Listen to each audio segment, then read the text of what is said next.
Pag-usapan natin yung traffic na yan. Wala na tayong magagawa sa traffic na yan eh. Kahit anong gawin natin dyan eh. Di ba? Tamo, dati nga, di ba, sabi ni Bes Ganda, inahamon niya si Kibuloy, papatigilin yung traffic. Oh, ano bang nagawa ni Kibuloy? Hindi naman niya napatigil, pero napatigil niya yung ABS. Lindol, napatigil niya. Pero yung traffic, hindi niya mapapatigil kasi traffic nga eh. Diba? Wow. Ako naman. Kaya nga hindi niya napatigil kasi traffic. Ano ba naman kayo? Tsaka normal lang yung traffic na yan. Hindi na magiging Pilipinas to kung mawala yung traffic. Kaya nga dinadayo tayo ng mga ibang lahi kasi dahil sa traffic. Dahil sa traffic, nagkakaroon sila ng love life. Siyempre, dumadaan sila ng isa. Oh, siyempre traffic. Marami sila nakikita ngayon mga mamimili sila ng mga magagandang mga dalagang Pilipina. Doon sila nagkaroon. Tapos siyempre, kunin nila yung number. Oh, wala na. Yan ang ginagawa ng mga Amerikano. Kaya gustong nilang pumunta sa Pinas. Kasi dadaan ka lang nag-EDSA, magkakaroon ka na ng syuta. Oo. Yan is, iniisip ko lang yan.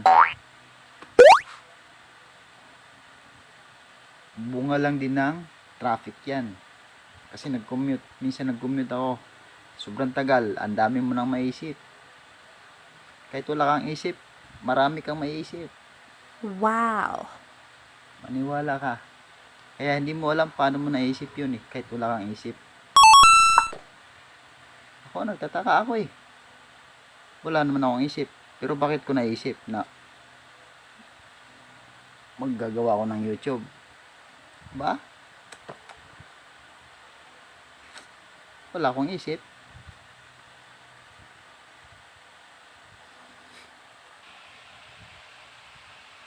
Yun. Kahit wala kang isip, okay lang yan. Basta mag-isip ka. Kahit wala kang isip, pagpatuloy mo lang mag-isip. Habang tumatagal, magkakaroon ka rin ng isip. Wow. Hugot yarn. Yes. Ito pala. Meron akong marami kasing mga maling iniisip. Turuan ko kayo ng tips. Di ba laging pag may nagawang mali, sinasabi lagi na sa huli ang pagsisisi.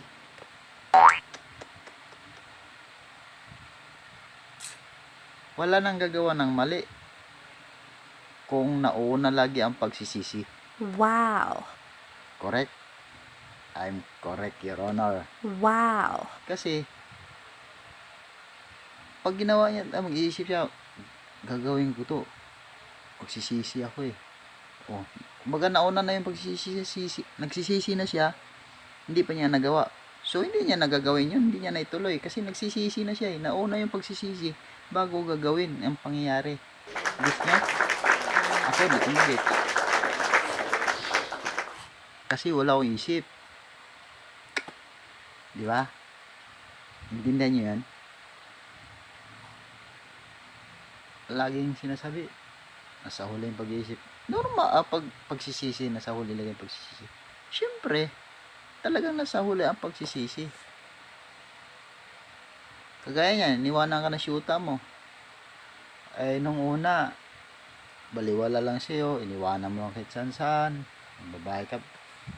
Tapos pala, nung iniwanan ka na, doon mo na realize na, mahal mo pala siya. Oh.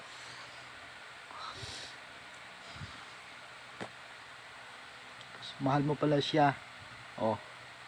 Ansaan yung pagsisisi? Nasa huli, wala na siya eh. Woo! My God. Yun yung point ng pagsisisi.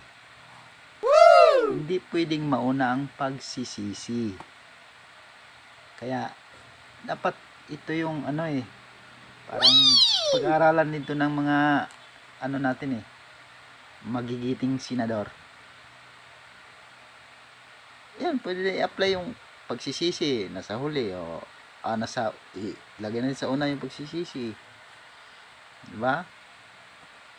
Tapos